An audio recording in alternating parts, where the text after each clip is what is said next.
Hi guys. मैंने अभी तक अपनी 4 से 5 जो वीडियोस अपलोड करी हैं वो सारी इंडिया से अपलोड करी थी when I was working as a site engineer and this video I am shooting from Canada. So it's but obvious कि I have moved on from my civil engineering career और मैं एक यहाँ complete different career perspective के साथ आगे बढ़ रहा हूँ।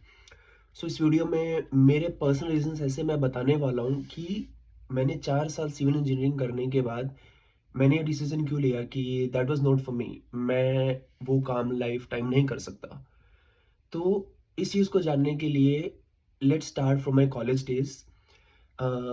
मेरा जो कॉलेज था जहाँ से मैंने बीटेक करी है सिविल इंजीनियरिंग से, वो मैंने वीआईटी वेल्लोर से करी है।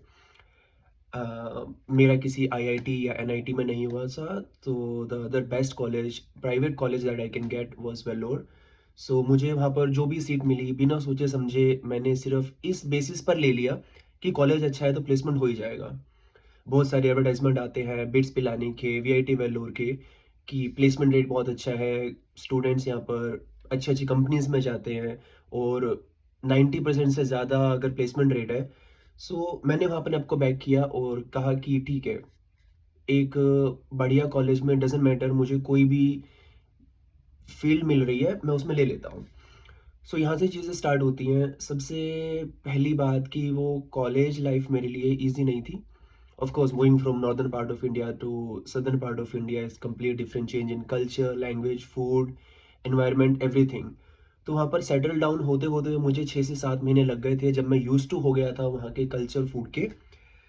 और पढ़ाई मेरे लिए तो उतनी आसान नहीं रही थी क्योंकि वहाँ पर सारे अच्छे अच्छे बच्चे आते थे, एंट्रेंस एग्ज़ाम दे करके आते थे और क्लास में जो मार्किंग होती थी वो एवरेज मार्किंग होती थी इंस्टेड ऑफ एब्सोल्यूट, जिसमें क्लास के हायर बच्चे का मार्क्स फिर लोअर का उसका एवरेज के हिसाब से आपकी ग्रेडिंग डिसाइड होती थी। सो नो मैटर व्हाट आपको पढ़ना ही पड़ता था through out the year. Other colleges की तरह नहीं कि हम 4-5 महीने चिल कर लेते हैं, एन्जॉय कर लेते हैं और फिर लास्ट के 1 महीना कंप्लीट फ़ोकस के साथ बैठेंगे तो हम पास हो जाएँगे। No doubt you can do that here too, but obviously हर एक का ये एम रहता है कि वो ज़्यादा से ज़्यादा अच्छे नंबर से पास हो, अच्छी रैंकिंग में रहे, अच्छे ग्रेड्स रहें उसके ताकि वो एक अच्छी कंपनी में मोस्ट ऑफ द कंपनीज़ में बैठने के लिए एलिजिबल हो जाए। सो मेरा भी ये था। मैं through out the year 8.5 CGPA के साथ रहा, जिसको अगर कन्वर्ट करेंगे तो 85% थ्रू आउट मैंने 4 साल अपने मेंटेन किए। अलग-अलग प्रोजेक्ट्स किए, अलग-अलग रिव्यू पेपर रिसर्च किया, पब्लिश किया, सब कुछ किया। तो यहाँ पर बात आती है फिर 3rd ईयर में, जहाँ पर प्लेसमेंट स्टार्ट होती है हमारी। उस टाइम पर मेरी कोर फील्ड में सिर्फ 3 ही कंपनीज़ ऐसी आई थी, जो कोर सिविल से रिलेटेड आई थी। First and foremost L N T, second Afcons, third Shahpur and Pallonji. तो एल-एन-टी का जो क्राइटेरिया था, उसको ये चाहिए था कि जिस भी स्टूडेंट्स का CGPA not for 1 semester through out the year जो उसने मेंटेन किया है, वो 9 एंड अबव हो और उसके 4 साल में किसी भी एक भी चीज़ में रीयर या सप्लीमेंट ना आई हो, यानी वो किसी भी एक कोर्स में फेल ना हुआ हो। तो डेफिनिटली मेरी एक स्ट्रक्चर एनालिसिस में एक बार मैं फेल हो गया था, जिसको मुझे दोबारा देना पड़ा था। तो ऑब्वियसली मैं इस चीज़ में नहीं, इस कंपनी के लिए मैं एलिजिबल था ही नहीं बैठने के लिए। मेरी क्लास से ऑलमोस्ट 80 बच्चे मेरी बैच में थे और उसमें से as far as I can remember 18 से 20 बैठे थे उसके एंट्रेंस एग्ज़ाम में और बाय द टाइम आगे स्क्रूटनी होते एल-एन-टी सिर्फ 2 स्टूडेंट्स को लेकर के गई है। एक चेन्नई का टॉपर, एक वेल्लोर का टॉपर। बाकी सबको दे जस्ट डिडन्ट सेलेक्ट। तो that is my first rejection कि मैं प्लेसमेंट में बैठ ही नहीं पा रहा हूँ किसी चीज़ की। बट हमारे जैसे जो लोग होते हैं ना, वो ऐसी फैमिली से आते हैं जो कॉलेज अफोर्ड नहीं कर पाती हैं और जस्ट बिकॉज़ कॉलेज अच्छा था, तो मैंने एजुकेशन लोन लिया था और पेरेंट्स को इतना नहीं था कि आप इतनी फीस घर से पे कर सको। तो जितना भी मैंने किया वो स्टडी लोन लेकर के किया। तो उस टाइम पर आपको सिर्फ ये रहता है कि बाय द टाइम आपका 4th ईयर खत्म हो, आपके पास एक जॉब हो, जिससे आप घरवालों को ये भरोसा दिला सको कि एवरीथिंग विल बी ऑलराइट। आपने जितना लोन लिया है धीरे-धीरे वो भी पे हो जाएगा, आपका फ्यूचर सिक्योर हो जाएगा। और एक सोसाइटी या रेपुटेशन होती है, एक प्रेशर होता है इनफैक्ट कि तुम्हारा लड़का इतने अच्छे कॉलेज से बीटेक कर रहा है तो उसकी तो प्लेसमेंट हो ही जाएगी। हो ही जाना तो सबसे पहला स्टेप था। वो सब रिलेटिव, नेबर ये सब कह रहे थे कि एटलीस्ट इतने का पैकेज होगा, एटलीस्ट इतने का पैकेज होगा। यहाँ पर एक्सपेक्टेशंस ये हो रही हैं कि वो लोग मेरा पैकेज डिसाइड कर रहे हैं कि कितने का होगा, और यहाँ पर मेरे कंपनीज में मैं एलिजिबल ही नहीं हो पा रहा हूँ कोर सिविल में बैठने के लिए। ठीक है, जैसे जैसे मेरा फोर्थ ईयर आगे जाता गया, बहुत सारी कंपनीज आई जो मास प्लेसमेंट ऑफर करती हैं, और to be honest I hated coding. मेरे से नहीं हो सकती थी, मैंने स्टार्टिंग से ही, मुझे इंटरेस्ट नहीं था उसमें और मुझे समझ में नहीं आती थी। I was more into practical things. So TCS आई और इन्फोसिस आई, इन दोनों ने रिटर्न लिया, that I clear. But again interview में they ask some question related to coding जो मेरे से आंसर नहीं हुए। सो वहां पर मेरा रिजेक्शन हो गया। विद एवरी रिजेक्शन आपका ना सेल्फ कॉन्फिडेंस खत्म होता रहता है। और ऑन द अदर हैंड जब आप अपने आसपास के लोगों को देखते हो, अपने फ्रेंड्स को देखते हो, be it from CS, EC, mechanical, वो सब प्लेस होते जा रहे हैं, तो आपको इस टाइम पे खुद पे डाउट आता है कि आप सही भी कर रहे हो कि नहीं कर रहे हो, कि what is one thing that you are doing wrong. आप पूरे साल आपने पढ़ाई करी है, आपने 8 पॉइंट सीजीपीए मेंटेन किया है। Most of the students in India, again no disrespect to them, but in fact me, अगर हमारे एटलीस्ट हम पास हो जाए कॉलेज में, that itself is a big thing. So how difficult it was for me to be in top 8.5। तो नहीं हुआ मेरे से वो। उसके बाद फिर और कंपनीज आती रहती हैं, और कई कंपनीज ऐसी थी जिनमें सिविल को एलिजिबल ही नहीं करते थे। That's the hard reality. हम सिविल वालों को ऐसे देखा जाता है कि इन्हें सिर्फ साइट के अलावा कुछ नहीं आता है। मोस्ट ऑफ द कंपनीज ऐसी थी जिसमें हर एक फील्ड एलिजिबल थी बैठने के लिए, अपार्ट फ्रॉम सिविल। मेरे पास बहुत सारे ऐसे मेल अभी भी पड़े होंगे मेरे ईमेल बॉक्स में कि ये कंपनी करके आई है, उसमें हर बच्चा एलिजिबल हो सकता है एक्सेप्ट सिविल।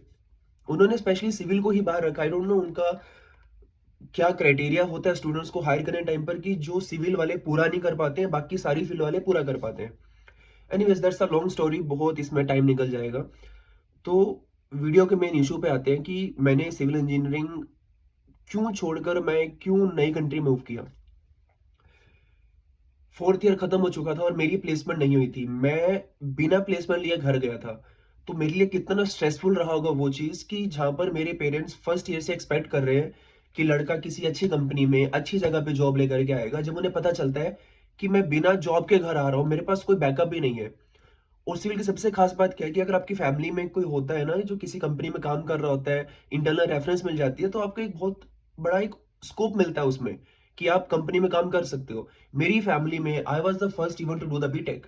तो मेरे पास कोई ऐसा गॉड फादर नहीं था जो मुझे गाइड कर सके सिविल में, या जो मुझे रेफर कर सके। एनीवेज मैं घर आया, शुरू शुरू में सब ठीक था। ऑब्वियसली आप जब साल के बाद घर आते हो तो parents are quite happy about that, instead कि आपकी जॉब लगे ना लगे, दैट्स द सेकंड पार्ट। आप घर आए 2 दिनों के बाद दे आर हैप्पी, एंड धीरे धीरे फिर लेकिन चीजें चेंज होती हैं। जब आपको पता चलता है कि अब आपकी लोन की ईएमआई स्टार्ट होने वाली है, घर पे सभी लोग आपको एज अ प्राइम अर्नर देख रहे हैं कि आप अर्न करोगे तो घर का ब्रेड एंड बटर चलेगा, उस टाइम पर आप खुद डिप्रेशन में जाते हो धीरे धीरे। एनी हाउ मैंने किसी रिलेटिव से, दूर के किसी फ्रेंड के भाई से कांटेक्ट करा, किसी तरह से मैंने उनको कांटेक्ट किया कि सर प्लीज मुझे जॉब चाहिए, मैं इस कॉलेज से पास आउट हूँ, मैंने इतने रिव्यू पेपर है, मेरे इतने मार्क्स है, मैं इस क्लास में मेरा बहुत अच्छा स्कोर था। इट डजेंट मैटर, आपके पास सर्टिफिकेट्स होंगे, आपके पास डिग्रीज होंगी, आपके पास पब्लिकेशंस होगा, जब तक रेफरेंस नहीं है आपके पास, या आप खुद कॉलेज से जॉब लेके नहीं निकले हो, बाहर की दुनिया में इट डजेंट मैटर, आप कितने भी अच्छे हो सकते हो। तो अगेन जिस इंसान से मैंने कांटेक्ट किया, he was like a god send help to me. उन्होंने मुझे भरोसा दिलाया कि नो मैटर व्हाट वो मेरी जॉब लगवा ही देंगे सूनर और लेटर। कब, कभी नहीं, लेकिन ऐसा ऐसा किसी कंपनी में वो ऐसा काम का, I can't reveal the name of company, but वो एक अच्छी कंपनी में काम करते थे, जो कि मेरे दोस्त के भैया के आगे कोई रिश्तेदार थे। तो उन्होंने फिर भी भरोसा दिलाया कि बेटा कोई बात नहीं, मेरे नोन है, मैंने बात कर रखी है आपके लिए, और जैसे ही कोई नया प्रोजेक्ट स्टार्ट होता है they will give you call. और ऐसे करने में 4-5 महीने निकल गए। तो जो मेरी पहली जॉब लगी वो सोनीपत में लगी मेरी। वहां पर सीवरेज लाइन और हाईवे का काम चल रहा था, कोई गवर्नमेंट स्कीम थी, बट कॉन्ट्रैक्ट एक कंपनी ले रखा था, KRA PCS जॉइंट वेंचर है। तो वहां मेरी पहली जॉब लगी जिसमें मेरी सैलरी थी 18,000। ये सुन के ही मुझे बहुत बेकार लगा कि मेरी बीटेक पर मेरी 4 साल में मैंने 20 लाख से ज़्यादा रुपए खर्च किए हैं और मेरी जॉब लगी है 18,000 और उसमें भी आपका एम्प्लॉय का बेनिफिट्स काट के, टीआई काट के, जो भी होता है अपने इंडिया में, मेरे इन हैंड मुझे 15,000 मिल रहे थे। दो रहना खाना कंपनी का था, लेकिन 15 में से 1000 मैं रखकर मैं 14,000 अपनी घर पे मम्मी को भेज रहा था और उसमें से 10,000 मेरे लोन की ईएमआई जा रही थी। सो बेसिकली मेरी जो नेट अर्निंग आ रही थी वो सिर्फ 4,000 आ रही थी। एनीवेज, आप फ्रेशर हो, आपके पास चॉइसेस नहीं है, आपको जो मिला आपको दोनों हाथ से लेना चाहिए। मैंने भी वही चीज किया। तो 3 साल मैंने इस कंपनी में काम किया, जिसमें मेरी थर्ड ईयर तक आते आते मेरी जो सैलरी इंक्रीमेंट था वो 18 से 20 हो गया था। बट 3 साल बाद ये काम खत्म हो गया और कंपनी जस्ट सेड कि we don't need you any more. In future if we come with some project we will see, otherwise not. और अगेन मैं फिर से बैक टू स्क्वायर वन कि अगेन कोई जॉब नहीं है। इस कंपनी में एक दो लोगों से जो जानकारी आपकी बनती है आप उनसे कांटेक्ट करते हो। फर्स्ट एंड फॉरमोस्ट वो आपका प्रोजेक्ट खत्म होने के बाद very rare that they entertain you, but अगर आपके बॉन्ड अच्छे हैं तो they will reply once in a while. But ज्यादा होप वहां से भी नहीं थी मुझे। फिर मैंने किसी फ्रेंड को देखा, कॉल किया, जिसका कोई जानकार हो, मेरा कोई रिलेटिव था। मैंने उनसे बात करी कि भैया ऐसे करके बात है, मेरे को एक्सपीरियंस भी है, तो अगर आप एक रेफरेंस दे सकते हो दैट्स इट। तो उन्होंने खुद की कंपनी में तो नहीं दिया, लेकिन एक कंपनी थी अलवर से, जेएमसीसी, उन्होंने मुझे वहां पर भेजा। तो मैं रातों रात बैग पैक करके इंटरव्यू के लिए गया, स्पेशल कुरुक्षेत्र से अलवर रात की ट्रेन बुक करके। और ये मेरे लाइफ का टर्निंग मोमेंट था। मैंने वहां इंटरव्यू दिया, उन्होंने मेरे से ऐसे क्वेश्चन पूछे, कुछ का आंसर मैं कर पाया, कुछ का नहीं, बट ऑब्वियस जो मेरी फील्ड से बाहर था मैं उसका आंसर नहीं कर पाया। लेकिन जो कैलकुलेशंस मैं यूज करता था, जो मैंने यूज करी थी पिछले 3 साल में, और एक दो जो उन्होंने कॉन्क्रीट मिक्सचर के मेरे से सवाल जवाब किए, मैंने दे दिए। आपको विश्वास नहीं होगा ना मुझे कितनी सैलरी ऑफर करी। मैं लास्ट अपनी सैलरी 20,000 छोड़ के आया था। दे ऑफर्ड मी 5,000 कि हम आपको 5,000 दे सकते हैं, रहना खाना पीना होगा और 6 महीने बाद देखेंगे आप कैसा परफॉर्म कर रहे हो। जितना स्पीचलेस मैं अभी हूं ना राइट नाउ, उतना ही स्पीचलेस मैं उस मोमेंट पे था। मुझे समझ नहीं आ रहा था कि मैं रिएक्ट कैसे करूं कि सर मैं 20,000 की जॉब छोड़ के आया हूं और आप मुझे 5 दे रहे हो, वो भी जब मुझे घर से बाहर रहना है। और अगर मैंने महीने में छुट्टी ले ली तो वो 5,000 में से भी कुछ पैसे कटेंगे। बट कोई ऑप्शन नहीं था मेरे पास, so I just said yes कि ठीक है सर, जब better have something than nothing, ये सोचा मैंने। और मैं अलवर जाकर वहां पर रहने लगा। उनकी जो उनका डेजिग्नेटेड प्लेस था, वहां से डेली काम पर जाते थे। प्रोजेक्ट्स इस कंपनी के बहुत छोटे छोटे थे। दो, कंपनी वाज रियली गुड, उनकी rules regulation was really nice, आपको टाइम से आना, टाइम से खाना, टाइम से पेमेंट होती थी। बट उनके प्रोजेक्ट्स इतने छोटे छोटे थे कि आपको फ्रिक्वेंटली मूव करना पड़ता था। अलवर से मूव हुआ मैं जयपुर, जयपुर से मूव हुआ मैं पानीपत, पानीपत से मूव हुआ मेरी लास्ट जॉब एमपी। ये सब करते करते मेरी सैलरी हो गई थी 12,000 रुपए। इस बीच में क्या होता है कि ऑब्वियसली आप कॉलेज के दोस्तों के टच में रहते हो, तो आप जिसको भी देखते हो इंस्टाग्राम पे, हर कोई अपनी पोस्ट डाल रहा है कहीं घूमने की, कहीं फिरने की। और आपका बजट यहाँ पर इतना नहीं है कि आप दिन की छुट्टी लेकर कहीं बाहर घूमने चले जाओ। ऑब्वियसली घूमने जाओगे, वहां जो खर्चा होगा वो अलग, और उस दिन की जो आपको सैलरी नहीं मिलेगी वो अलग। तो ये डबल नुकसान है आपको। तो हमारे पास इतना भी स्कोप नहीं था कि हम एक छुट्टी लेकर बाहर घूमने जाएं। और वहां पर दोस्त मेरे जितने भी नोन थे, सभी अच्छी अच्छी पोस्ट पर है। कोई व्हाइट कॉलर जॉब कर रहा है, कोई अच्छी जॉब कर रहा है, किसी की कंपनी उसको ये पर्क दे रही है, ये बेनिफिट दे रही है। और यहाँ पर मैं सारा दिन धूप में खड़े होकर कितना अर्न कर पा रहा हूँ महीने का, 12,000। तो ऐसे में मुझे नहीं लगा कि मैं अपना 20 लाख का जो मैंने लोन लिया था वो भी रीपे कर पाऊंगा अगले 10 सालों में। मेरा 20,000 का लोन मैंने लिया है, 20 लाख का लोन मैंने लिया है। और अगर मैं मंथली सेविंग ही अपनी मैक्स 10,000 रुपए कर पा रहा हूं, तो साल की मेरी सेविंग होगी 1,20,000। और अगर रफ आइडिया हम लगाए, मैं 20 लाख को जो मेरा लोन है उसको रीपे करने के लिए मुझे कम से कम 12 साल काम करना पड़ेगा। यानी अगर मैं 23 साल का हूं तो मुझे अपना अगले 10 साल, 33 साल का जब मैं हो जाऊंगा, अगले 10 से 12 साल, लेट से मेरी सैलरी बढ़ के 12 से 15, 20, 30, 40, 50। बट जैसे आपकी अर्निंग बढ़ती है आपके खर्चे बढ़ते हैं। तो एवरेज मैं 25,000 ही निकाल पाता, तो स्टिल मुझे कम से कम 6 से 7 साल सिर्फ मेरा लोन रीपे होता जो मैंने इन्वेस्ट किया स्टडी पे 8 साल पहले। That was not making any sense to me. और इस सब में सिर्फ एक सवाल मैं खुद से ये पूछता कि what is my fault. Grades maintain किए, कुछ ज्यादा एंजॉय नहीं किया कॉलेज लाइफ में, पढ़ाई करी, जो कुछ भी पॉसिबल हो सकता था एक स्टूडेंट से वो सब किया, फिर नहीं होता ऐसा। लाइफ में आप इतना डिमोटिवेट होकर तो काम नहीं कर सकते हो। और साइड पे मोस्ट ऑफ द मेरे जो सब्सक्राइबर हैं वो सब साइड से ही है, तो आपको पता है कि साइड पे आपका ट्रीटमेंट कैसा होता है। डजेंट मैटर आप किस कॉलेज से, आपका एक्सपीरियंस कितना है।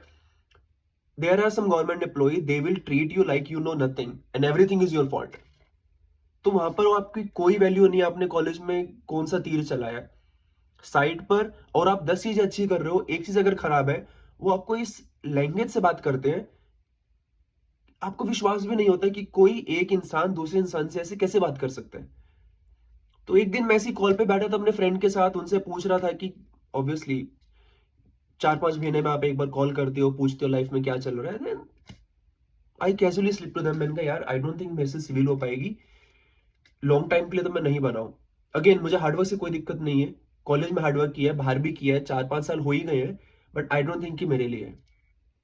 और तब मेरे एक फ्रेंड ने सजेस्ट किया कि वीरेन, अपना टैलेंट, अपना हार्डवर्क इस जॉब पे वेस्ट करने से अच्छा है तो किसी बाहर की कंट्री में जाके हायर स्टडीज कर और वहां पर अच्छी सी जॉब ले। बट अगेन प्रॉब्लम्स यहाँ खत्म नहीं होती है, यहाँ से शुरू होती हैं। सजेशंस लेना बहुत इजी था कि आप बाहर कंपनी मूव कर जाओ। एक इंसान जो बेरली सेव 10,000 कर पा रहा है, वो अगले 20 लाख उठाकर 25 लाख लेकर कैसे मूव करेगा एक डिफरेंट कंट्री में स्टडी के लिए, I have no idea. But मुझे इतना भी श्योर था कि मैं सिविल पे तो नहीं रह सकता, ये मेरे लिए नहीं बनी है, मैं नहीं कर सकता हूं। मेरी सेल्फ रिस्पेक्ट ही खत्म हो जाएगी, और जिस तरह का इंसान बन जाऊंगा मैं 10 साल में, मैं खुद को ही नहीं पहचान पाऊंगा। So that was the reason जब मैंने सोचा कि नो मैटर व्हाट, मुझे सिविल छोड़कर एक हायर स्टडी के लिए बाहर जाना है। कैसे होगा लोन का, कैसे नहीं होगा, एक ऑलरेडी चल रहा है, दूसरा कैसे मिलेगा, वो सब बात का था। That moment I just call my mom कि मम्मी बात ऐसी है कि मेरे से नहीं हो रहा है। एंड अगेन मतलब कोई ऐसा कामचोरी वाली बात नहीं कर रहा हूँ, मैं मेहनत कर रहा हूँ, डेली कर रहा हूँ, बट जिस हिसाब से पैसे मिल रहे हैं ना उतना नहीं होगा। बस मुझे एक चांस और चाहिए कि मैं घर आ जाऊंगा और जितना मैं आपको अभी कमा के दे रहा हूँ 10,000 रुपए, उतना मैं वहां पे प्राइवेट ट्यूशंस दे लूंगा 9th-10th के बच्चों को, अकेडमी ज्वाइन कर लूंगा। आपको मैं 8 से 10 घर रहकर भी कमा के दूंगा। बट घर आने के बाद मैं ट्राई करना चाहता हूँ बाहर फॉरेन कंट्री में स्टडीज के लिए। मेरी मॉम का सिर्फ एक जवाब था कि ठीक है, तू घर आ जा, पैसे कमा लेगा, ठीक है, 8 अभी दे रहा, 8 ले लेगा, लेकिन हमारे पास जितने पैसे थे हमने वो सारे लगा दिए तेरी बीटेक पर, तो हमसे एक पैसे की उम्मीद मत रखना। उन्होंने बहुत ही अच्छे तरीके से बोला, ये मे बी अब गलत साउंड हो रहा हो मेरी उस टोन और लैंग्वेज में, बट उन्होंने बहुत अच्छे तरीके से बोला कि बेटा जो पैसे तो हम सारे लगा चुके हैं, सो अगर तू बाहर जा, ऑब्वियसली बाहर जा रहा है, पैसा चाहिए, बात करनी पड़ती है कि वहां पर कौन सा कॉलेज अच्छा है, क्या होगा फ्यूचर में क्या नहीं, बट फिर जो करना है कर, लेकिन पैसा हमारे पास नहीं है। और उस टाइम वो चीज मुझे बहुत अच्छी लगी कि एटलीस्ट मेरे पेरेंट्स मुझे समझ के एक चांस और देना चाह रहे हैं कि ठीक है तू घर आ जा, घर पे रहे, ट्यूशंस पढ़ा, जो करना कर, लेकिन पैसा नहीं होगा, you still have 1 year, if you want try, तू घर आके कर सकता है। दैट मोमेंट मैंने डिसाइड किया कि कंपनी, मैंने right then and their application leave डाली 20 दिनों की, जो रिजेक्ट हो गई ऑब्वियसली, कोई 20 दिन की छुट्टी नहीं देता आपको। बट एनी हाउ मैंने कहा sir you have to fire me, मैं तो जा रहा हूँ। नेक्स्ट डे मैंने झाबुआ से ट्रेन पकड़ी और सीधा दिल्ली आ गया, घर आ गया अपने। और आगे क्या क्या हुआ मेरे साथ, कैसे करना है, वो अभी नेक्स्ट वीडियो में। आई डिडंट रियलाइज कि ये वीडियो 20 मिनट की हो चुकी है। सो आई होप मेरे जितने भी रीजन मैंने आपको बताए हैं सिविल छोड़ने के, वो आपको क्लियर हो गए होंगे, और आप में से बहुत सारे लोग रिलेट कर पाए होंगे, चाहे कॉलेज लाइफ से हो, चाहे अभी सिविल में काम कर रहे हैं, कैसे कर रहे हैं। So that's all for now, और अगली वीडियो में मिलते हैं कि आगे मैंने कैसे किया सब कुछ, कैसे